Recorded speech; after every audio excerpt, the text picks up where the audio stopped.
This was going to be a part of the next Finish or Fail 2016 anime shows video, but I ended up pacing around my room ranting about Nanoha, or that Vivid Strike for almost half an hour. So I'm just going to release it as its own video. Enjoy. Okay, first things first. In my last Finish or Fail video, I lied. I said that Occultic 9 was the first A1 Pictures show that I finished and enjoyed in 7 years. I was wrong. I forgot that I watched Nanoha Vivid and enjoyed it like 2 years ago. I don't know why I always forget that whenever I talk about A1 Pictures. But yeah, I did. I did like that one. Anyways, I just got done watching Vivid Strike, and I really liked it, and I have a lot to say about it, and I make no apologies for this fact. You know, I know an inordinate amount about the Nanoha franchise for someone who's not really a huge fan of the Nanoha franchise, because I did this whole project where I fucking went through the entire thing towards the end of 2015, or midway through 2015, I did this. My 3-part Nanoha retrospective. And in the process, consumed everything that was available at the time. Now, I have not caught up with the rest of the Vivid manga. I'm not sure if it's over yet. I think it might be, but I haven't read the rest of it. And Vivid Strike is seemingly a direct sequel, though there's a lot of weird, complicated stuff that I'm going to talk about. Basically, I'm going to get into some real nitty-gritty details of Nanoha in this rant, so, expect that to come. But first, just to talk about this show itself and why I enjoyed it so much.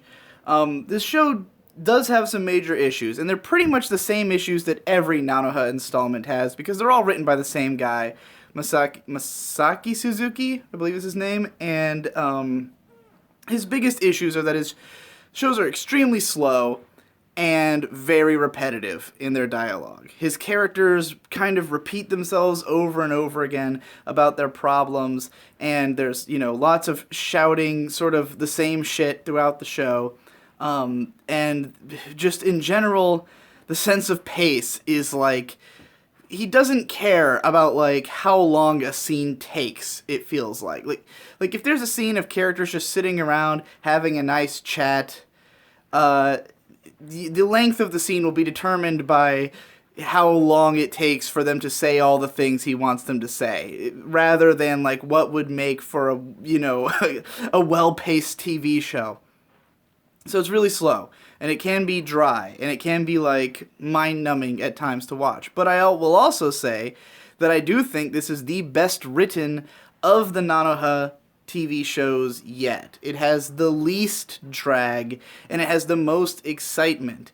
And it really, in addition to, having the same issues all the other shows have, it actually combines some of the greatest strengths of the Nanoha franchise, which I think by far what the series has always done best is to have really strong pathos. The characters have great backstories, and you really connect with them emotionally, and that's always been the strongest aspect of the series. It's what made the original so fucking popular, in spite of the fact that it's absolutely terrible as a TV show, is that, like, the Fate character was such a she had this really strong backstory, and she was tortured by her mom, and it was like Nanoha's trying to save her, and it's all about the connection that these two have, and Nanoha trying to form a friendship with Fate. And then what carries A's is that, we build on that friendship between the two of them, while also learning about this complicated relationship from the enemy team, and the fact that you sympathize with the characters on both sides of this conflict is what, sort of drives the drama in that show. And the same goes for all of them. All the strongest stuff involves, the characters' mental hangups and how they're trying to get through them through the power of friendship. And friendship in the Nanoha universe means beating the shit out of each other. This is a very important note. The Nanoha franchise is hilariously over-the-top violent, and this is one of the most violent versions of the show, which is what I love about it in many ways. But so this is a sequel to Nanoha Vivid, and Vivid, kind of the weakness of Vivid, which I really like Vivid. It's one of my favorite parts of the franchise, but it didn't have as much emotional gravitas as the rest of it. Because the first 3 seasons were all about, like, magical girls trying to save the world from some kind of big, perilous event. But the reason that the world was in danger was because of personal issues, deeply rooted psychological issues of, the bad guys or whoever their rivals are. And, it was about sympathizing with every side of the conflict, as I mentioned. With Nanoha Vivid, it's just a lighthearted slice of life show about a bunch of cute girls fighting. And while there is a great character in the form of Einhard Stratos, who is important in this show as well. She's, the rival. She's the fate of the Vivid franchise. And the show is about Vivio, trying to become friends with her. Einhard had a pretty strong emotional backstory, though it was never fully explored. It was always kind of confusing. And she had a good character arc. She's probably my favorite character in the whole Nanoha franchise is Einhard, just because she's really fun and adorable and cool.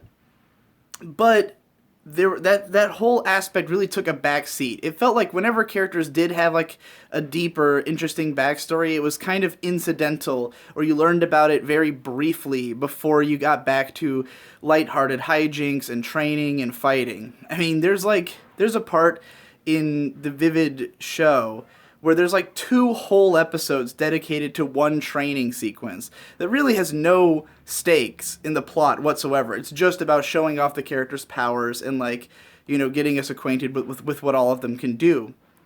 So Vivid Strike really brings back the emotional pathos and kind of puts even more focus on it than ever before. Once again, we get a sort of tortured antagonist or a rival for our main character who has, been through some deep emotional trauma, and we get like a whole episode and a half of her backstory, which is strong stuff. She has all these myriad emotional issues to be worked through by fighting. Of course, what other way is there to work through emotional issues other than beating the shit out of each other? So in this show, when we finally get to this big final battle, because really this whole show is just a build-up to one fight that we know is coming from the very beginning. The main character is this girl Fuka, who's a fucking orphan street fighter, who's just a violent maniac, and her childhood friend, who was a former orphan who got adopted by a nice rich family. She has trained up and become like an all-star fighter. And the two of them have a conflict at one point, and their friendship's fallen apart. Fuka wants to get back with her friend, Rinne, the champion fighter. And so, and she wants to do this by fighting her. She thinks, I need to beat the way, because Rinne's turned into, a shitty person, and Fuka wants to beat the good back into her, essentially. So, that's it. That's all the show is about. It's let's train Fuka so she can beat Rinne, and Rinne's like a fucking champion. She's like the strongest fucking chick on the planet. So, can we train Fuka to beat Rinne? And so the whole show is leading up to this fight, but, all of the emotional stakes, all of the stuff that matters in the show is build up to this. We learn so much about Rinne that we want to see how she's going to change by way of getting the shit kicked out of her. And, and when the fight happens, it's an epic 2.5 episode fucking slugfest for the ages. And it was glorious. It's not even the only great fight in the show. So, that's really the strength of this, is that it pulls off the emotional narrative, the emotional core that's always been at the heart of Nanoha, which is the communication by way of fighting, communicating with, you won't listen to me, so I'll hit you until you're willing to listen to me. That's how conflicts are resolved, to the point that it's basically a meme in the franchise, pretty much by strikers. The show was very self-aware, and definitely by Vivid. The show was very self-aware about the idea that, this is just how we make friends. We beat each other up, and, as soon as Fuka says, I want to beat her up so I can be friends with her, everyone's like, yeah, of course, that's exactly, obviously, that's how you do it. So yeah, the whole show's a build-up to this fight, and it's a great fight. Now, okay, let me calm down a second. So, what I love about this this show speaks to me on a sort of primal level. This show is just Masami Suzuki and I are on a wavelength, okay? We have the same understanding of the world, and we have the same desires, which is we both really like cute girls, and we both really like extreme violence. And these two things have been brought together here in the fullest force imaginable. I mean, Nanoha Vivid was already great for this. It was a show about cute girls beating the shit out of each other. But this is a show about cute girls beating the shit out of each other with emotional stakes, which makes it that much more, fun to watch. That there's actually a meaning behind the fights. In Vivid, sometimes it was like I'd be watching two characters fight and it felt completely meaningless. Sometimes they just introduce two new characters and have a big fight from them that lasts like a whole episode. And I'm like, I just want to get back to the characters I actually know. Why are we introducing whole new characters and then showing such extensive fighting between them? This show, every fight is relevant to the overall story. All of it. Every fight has some kind of weight and meaning and has consequences for the characters. For some of them, it's like, this is the last fight they're going to have in this division, or, there's something they need to prove by winning this fight. And we understand all of those things before the fights happen. So yeah, it's a stronger version of doing the same thing Vivid did. Now, there's some complications, though, taking this as a sequel to Vivid. And again, I haven't finished the Vivid manga. I don't know if it's over, and if it is, then it couldn't possibly have gotten that much farther than where I read, because it was a monthly publication. It seemed like there was a lot left to go when I was reading. But there's a lot of weird, confusing stuff that's changed now. For instance, in Vivid, the characters were fighting with magical powers. Like, Nanoha's like a big, weird sci-fi magical girl series, where every character has like very specific powers and shit, and Vivid was like largely dedicated to exploring every character's unique powers. But in this show, they're just MMA fighting. It's just mixed martial arts. It's just punches and kicks and like normal stuff. Now all of it's like supercharged. They still are magical girls and they still are using magical boosts to make them like stronger, but there's no magic powers. It's just regular fighting. They fight in a boxing ring in this show, as opposed to like the, Yu Yu Hakusho Dark Tournament style ring that they were fighting in the other show, or I guess more like the Hunter x Hunter tournaments, whatever. Totally different style of fighting. Not explained why they changed. I don't know if that's explained in the manga. I don't know if that's like a thing. Everyone's power levels seem kind of different from what they were before. Like, Einhart is like the undisputed strongest in this show, and that was... like, it was hinted at in Vivid that she was probably going to turn out to be the strongest, but she was, her and Vivio were in pretty, like, even competition, and, I don't know if she ever beat Jeremiah Sieglund, who was the ultimate champ. Like, she shows up in this, but... I don't know, it was really weird. There's this insistence, this was the one that broke me the most. There's one fucking retcon that really fucking bothered me, which is during Vivio's fight, everyone keeps insisting that Vivio has always been told that she actually has like a weak body and is not well suited to fighting.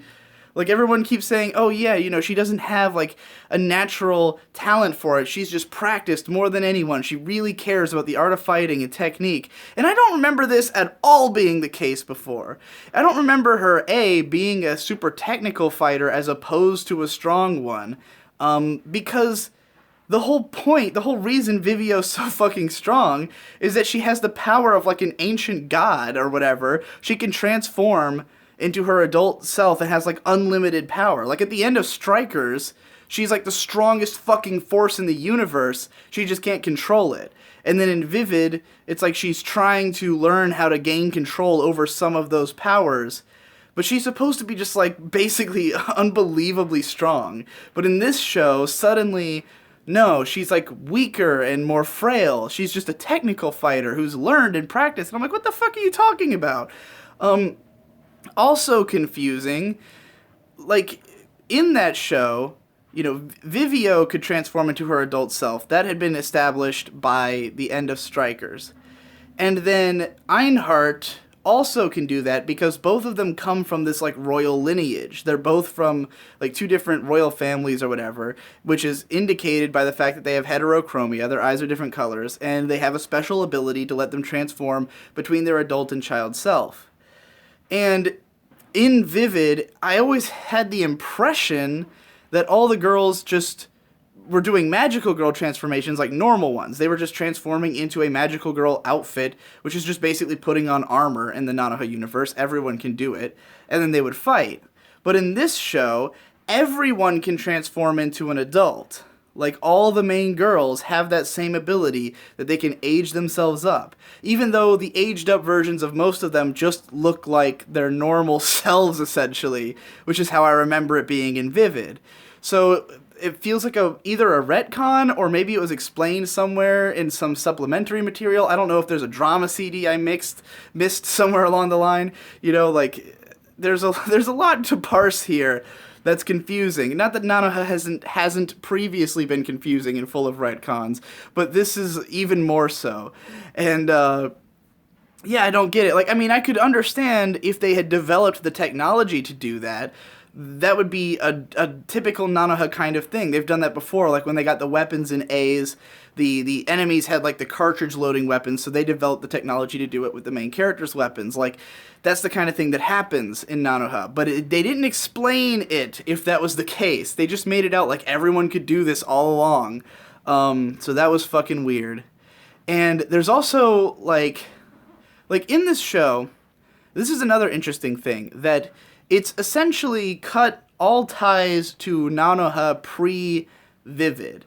Like, the reason the show is Vivid Strike, it doesn't have Nanoha in the title at all, there's no Maho Shoujo lyrical at all, is because Nanoha doesn't make an appearance in it. There's no Nanoha, no Fate. Nobody who was around before Strikers is in this show at all. And the only characters from Strikers that are in this are the ones who were, like, highly relevant to Vivid. Like, Nove, who was the trainer who trains all the kids, like, she's still there as the coach. None of the other 12 fucking cyborgs or whatever the hell they were are in this show. Nobody else from Strikers is here, essentially. There's very few of the returning cast. But everyone who was important in Vivid is here. All of the people that they fought in the tournament come back. All the main ones, anyway. Like, all of Vivio's friends are around. But there's also, like, this girl with long black hair in the group. And I have no idea who she is. She's there. She's just accepted as another member of the club. But I have no idea who she is. I don't know why Miura is with their gym now. Like, it kind of was suggested that might happen, but I don't remember it actually happening in Vivid. Maybe it does by the end. I have no idea, but Miura was being trained somewhere else in the, when they first met her. And then Ix is awake. Now, Ix is a character who's doubly complicated, because Ix is a character who was introduced and had her whole story in one of the drama CDs that's never been adapted to manga or anime, so I've never even heard it, because I don't know Japanese, and she shows up in Vivid, but she's unconscious, like she's in a coma, and like she shows up very briefly for them to just kind of indicate, hey, one day she'll probably wake up. And in this show, she has woken up, but she's just around. Like, she's just a nurse. She heals people. She's a cleric for the church or something, and she's just around. She's there. So Ix is awake now. Don't know why. There's a lot of weird stuff that makes me like, okay, this is confusing, even amongst a confusing franchise, but it was still a good time and a good show, and in many ways more enjoyable than a lot of other Nanoha entries, because it wasn't bogged down in as much bullshit because it was so much more streamlined, and it was just focusing on the drama of these main characters and Vivio and her friends, and Vivio got a fucking scene-stealing fight that was pretty great, aside from the fact that it totally retconned her power level. But mostly it's just a show about Fuka and Rinne. And I will say that Fuka was also, I had a problem with her because of the fact that her power level is ridiculous. Like she becomes she's only trains for 4 months in the course of the show and is able to compete with all of the strongest fighters.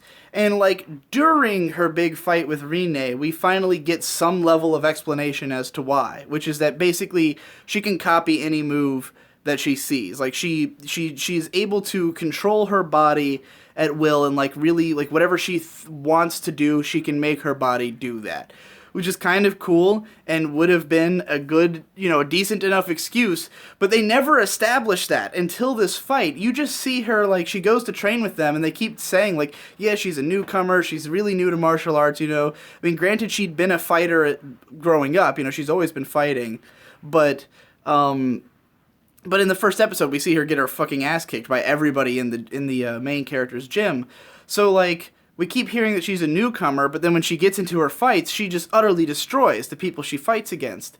But they don't put her against any main characters until her big battle with Rene. And the fact that she can hold her own so well against Rene is like, why is she so fucking strong? And then they finally start explaining it, and I was like, why didn't they build up to this? Why not introduce us to the idea that she has this raw talent, and then, like, throughout the series build up this idea? Because instead, she ends up really taking a back seat for a lot of the show. Like, we spend a lot of time learning about Rene, and then we have a big fight between her and Vivio that's like an episode and a half, and completely takes the spotlight away from Fuka up until their big battle. Now, granted, their big battle is still awesome, and it hits all the emotional notes that we were expecting it to from the beginning of the show. It's just weird that Fuka took such a back seat through the middle. And, like, when the fight first began, I was, like, not even enthusiastic about it. I was like, well, I don't care about Fuka. But then, the fight went on for so fucking long and accomplished so much in its run that it was fun. And it was fucking epic. The staging of everything was really cool. They fight, like, in the rain in a fucking destroyed city. And then there's, like, water, like, after the rain stops, there's, like, water pouring off of everything. It looks awesome. It was really fun. Now, I will also say of this show, the production value is all over the place and not necessarily great. There's a lot of, like, there were a lot of moments that made me laugh out loud unintentionally, like moments where just the fighting looked so fucking goofy, or the animation was so goofy that I laughed out loud. But in a way it was awesomely bad. Like, all those moments were fun to watch. It didn't even bother me that much that it looked stupid, because it was really funny. And, like, the look and feel of the show is okay. I don't think it was quite as good as Vivid, and this is gonna sound weird coming from me, because I shit on A1 Pictures more than anybody, especially for their visuals, because I think they're so overrated. But, 7 Arcs is even worse than A1 Pictures visually. 7 Arcs has never been a studio that produces, like, high-quality animation. None of the Nanoha entries were ever high-quality animation, They had a lot of heart. A's had a solid look to it, but it was not amazing. And with Vivid Strike, it's very clear that they've taken the design sensibilities of Vivid. Like, the characters look almost exactly like they did in Vivid. A lot more of the world does. The whole show looks more like Vivid than it does like Strikers or any of the previous 7 Arcs Nanoha series. I think this is 7 Arcs again. Correct me if I'm wrong. I'm pretty sure it's them again.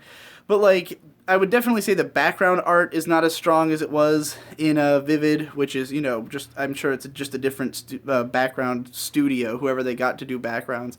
But, it's overall a little less strong than Vivid was, but not so much that it's, like, a huge problem.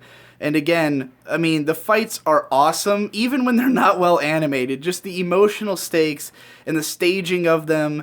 I would say this show is probably really strong storyboards. Like, the image layouts are all great. The actual editing and timing and animation is not that great, but the individual images look really cool. So I imagine there was, like, a cool-looking storyboard or something for it. Anyway, okay, is there anything else I wanted to say? Yeah, just, like, the stuff that put a smile on my face about this show.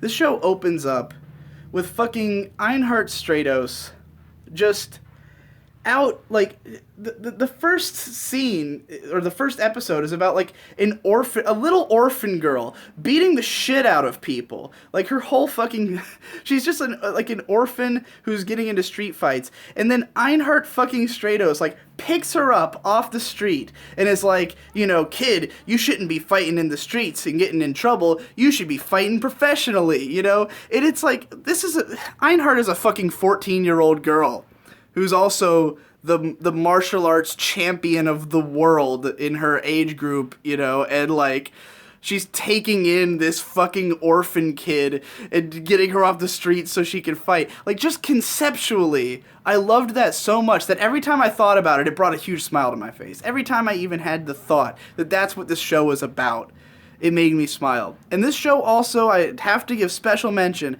to it having one of my favorite scenes in anime of the previous year, which is at the end of episode 4, because episode 4 is the main backstory of Rinne.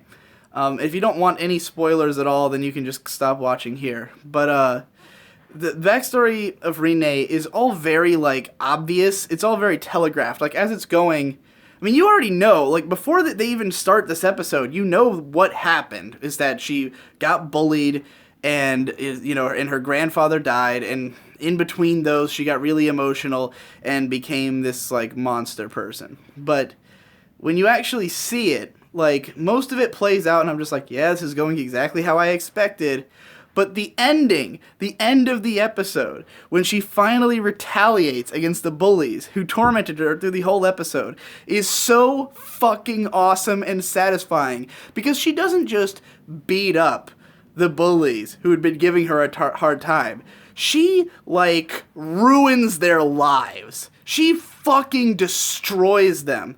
With like one hit each, but in the most violent, insane fashion. We're talking about one 8-year-old girl grabbing another one by the head, slamming her face into a locker so hard that the locker breaks, and when she falls to the ground, there's blood left on there.